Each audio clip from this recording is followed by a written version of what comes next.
Well, utakarowa shedu mapingo, utakawandisa masiso, usingatisiwe usadishete, oh na na. Alright, umamukase iko Mr. Papa, ndoda kukeba ntimanya kubasa, unatokera ishenyu mujishepa shenyu ngatindefuta ngumu zatibata, oh, ondisuma tara ganendefu, kumbane kubasa tiri mashefu, matamuwe kwangu wano kusandefu, wano karavachipuru sira chirefu, ameno chavo watsingati farire, kana isusu katiba farire, wanendefu itaimu nidaire.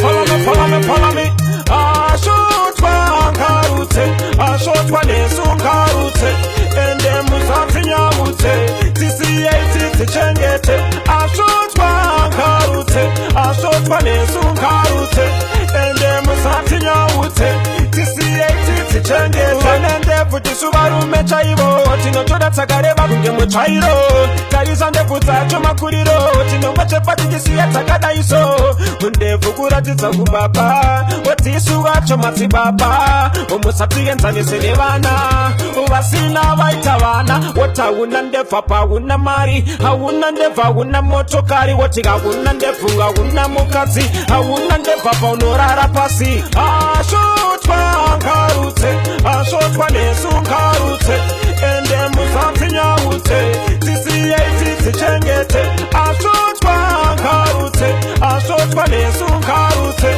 ende musati nyamute, tisi chengete. Umamukase yuko Mr. Papa, ndoda kukeba ntimanye kubasa, unatokera ishenyu mujishepa shenyu ngatindefuta ngumu zatibata, oh, ondisuma tara ganendefu, kumbane kubasa tiri mashefu, matamuwe kwangu wano kusandefu, wano karavachipuru sira chirefu, ameno chavo watsingati farire, kana isusu katiba farire, wanendefu itaimu nidaire.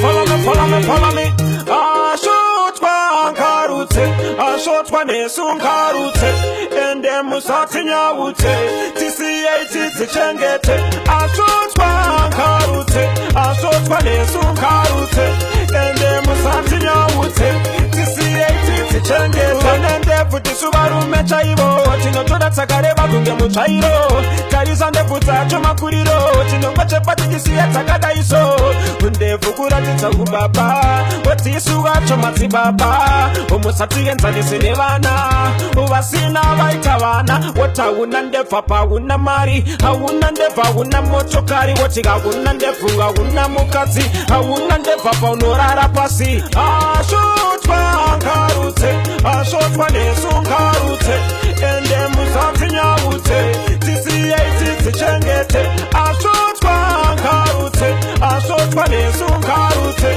ende musati nyamute, tisi chengete, utakarowa shedu mapingo, utakawandisa masiso, usingatisiwe usadishete, oh na. Alright. Cash lips today.